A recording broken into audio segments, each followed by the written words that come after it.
হাসিনা যদি বেগম খালেদা জিয়ার বিদেশে চিকিৎসার অভাবে যদি আল্লাহ না করুক কোন অনাকাঙ্ক্ষিত ঘটনা ঘটে, শেখ হাসিনা হবে 1 নম্বর আসামি। শেখ হাসিনার পায়ের নিচে মাটি নাই। 2018-র মতো আরেকটি নির্বাচন করে ক্ষমতায় আসতে চায়, কি 18 মতো নির্বাচন হইতে দেবেন? হাসিনার আমার ক্ষমতায় আনবেন বিনা ভোটে?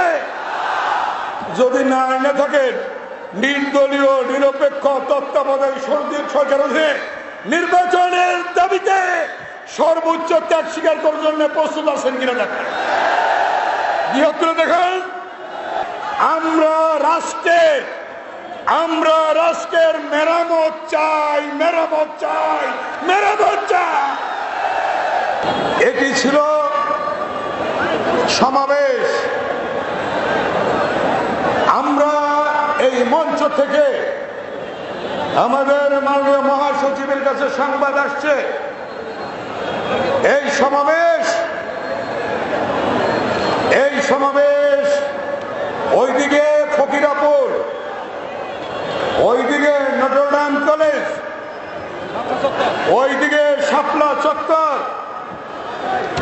ওইদিকে কাকরাই, ওইদিকে প্রিয়তম হোটেল, ওইদিকে শান্তিনগর মালিবাগ।